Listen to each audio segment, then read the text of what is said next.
Okay. I'll try to be here Thursday night at the Greek Band. I hope to be. It'll take some rearranging at the screening room where I usually am on a Thursday night. But I'll not forget it was 1967 and 1968, whichever came first. It was a Greek movie titled Z, and the soundtrack of that film was by the composer Theodore Theodorakis, and that may have been the first thing that really got me into music. It was tantalizing in a way that made me want to do it, more than just listen to it. Some of the contenders in there, the Beatles' Help album, with those orchestral tracks sandwiched in between the songs that they actually did for that movie. I don't know why it was. I was so caught up in soundtracks all the time. But is that what kind of driven you to the screening room? Was that interest in soundtracks? The screening room is different. I was living in Denver. Denver's where I became a street musician. Really? So this wasn't Newburyport. You weren't here in Newburyport at this time that you're talking about. Oh, when the movie Z came out, I was either a senior at Central Catholic High School in Lawrence, or I was a freshman at Salem State College, now university. But I was sort of a prodigal son story. I disappeared into the West, into the Dakotas, and then into Denver, Colorado, where I became a street musician. And I was in the West for about 8 years. But in Denver, the few months that I was in Denver, walking back and forth to Larimer Square, a historic preservation district similar to this, which really was the revival of street music in the country, something that began with the Nixon administration. Historic preservation. Give credit where credit is due. Nixon's the one. And that's it. Actually, it was all started by Jacqueline Kennedy and picked up by Lady Bird Johnson. So it was a team effort. Let's put it that way. But back and forth, there was a small art cinema in Denver on the main drag, Colfax Ave, called the Ogden Theater, and it had a schedule that looked very similar to the screening room schedule, the layout and everything. The films there were foreign films, they were independent films, they were documentaries, and I picked up a taste for that. So when I arrived in Newburyport, I didn't know that the screening room was there until one day I'm walking up State Street, and I just happened to notice out of the corner of my eye, next to a door, this little container that had screening room schedules in it, and it struck me immediately how similar it was to the Ogden Theater. It was like I was being transported back a couple of years and a couple of thousand miles and about a mile high of altitude, if not attitude. And that was when I started going to the screening room. They couldn't get rid of me over there, so they handed me a broom and put me on the payroll, and eventually they came over for a projectionist. Well, I'm not entirely lying, but there is a core of truth to all of this. Really? Yes, really. Well, I know a little story about the owners of the screening room, and that must have been all going on at the same time that you're referring to of coming down to Newburyport. I didn't realize it until maybe 10, 15 years after the fact that my first appearance right here on this in-street mall was in August of 1982. They opened on State Street in June of 1982, so we were within 2 months of each other. Now, to be fair about this, the screening room was moving around. For a while they showed films in the public library. They were over on Plum Island in the Plum Island Hall. Yeah. That's interesting. They were sort of a movable feast. Yeah.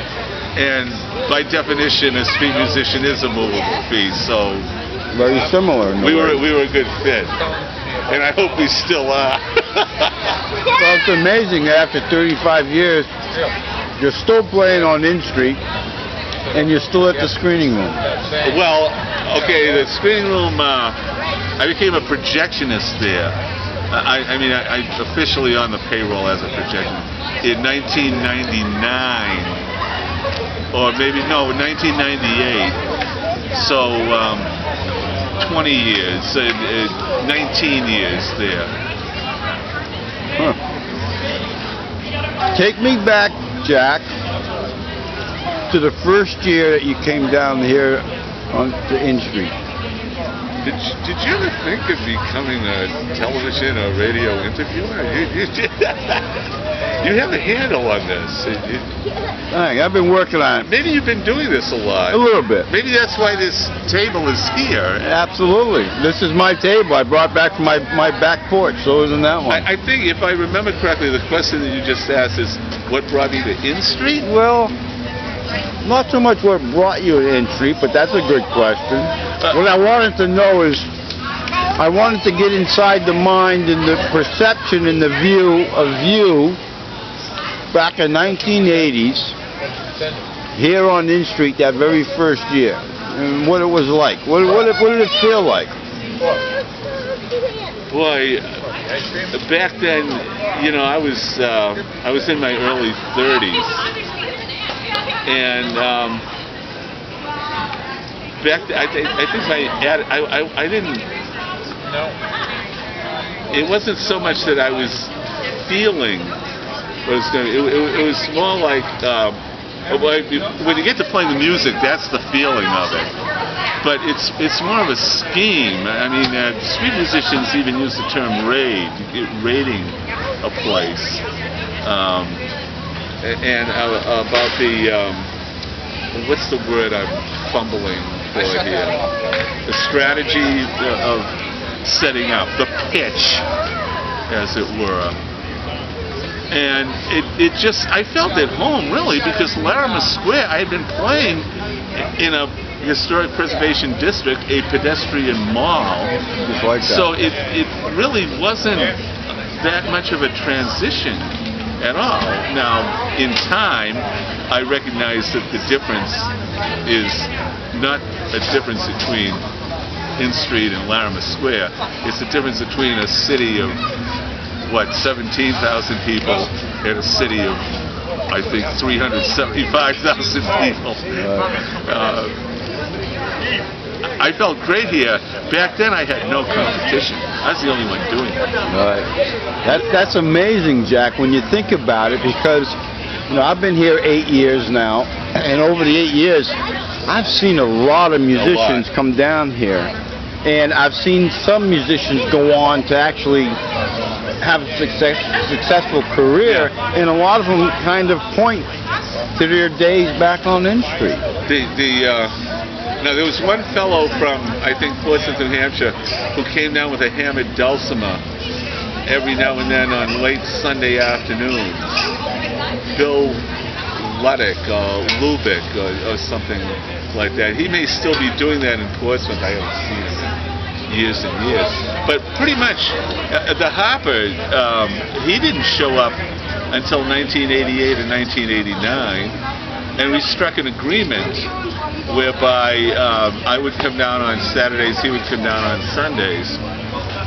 What I never mentioned to him was that on Sundays I went to Salem or Portsmouth and later Lexington. Even when I talked to my daughter, she was a teenager at the time, and she'd hang out on downtown with her friends, you know, just wandering around. And I told Rachel, you ever get in a conversation with the Harvard, don't say anything about Salem or Portsmouth. Well, I've enjoyed my time down here, selling my art next to you, playing in the street, listening to you many Saturday afternoons.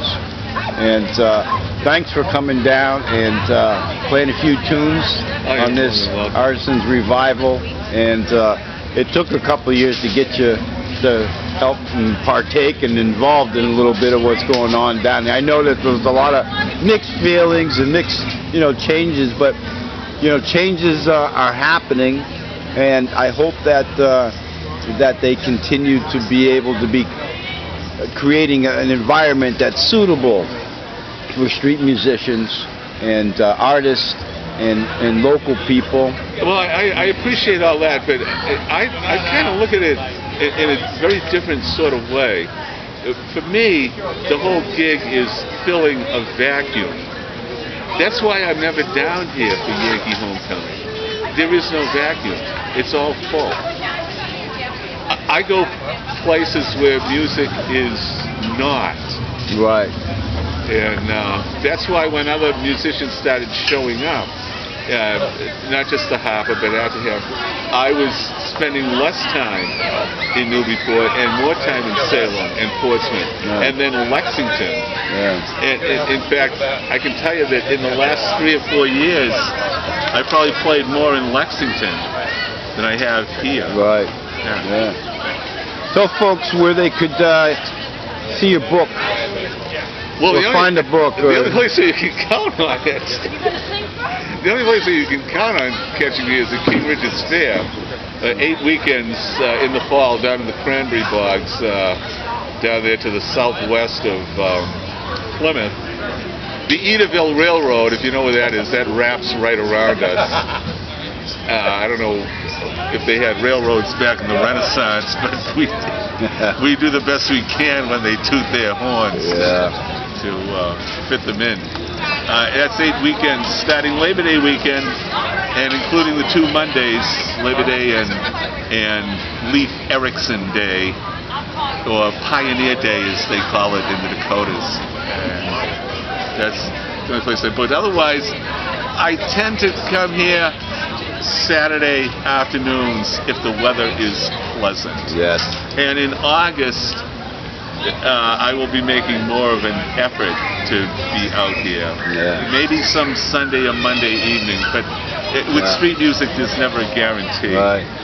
Well, I definitely look forward to hearing Jack Garvey out on in Street Market Square for many years to come. Jack Garvey, 35 years, street musician in street. Signing out. I was hoping you'd say 35 years old street musician. I was hoping for that typographical error. Don't we wish, right? I know. Thanks, Jack. Yeah, so thank you. That was fun.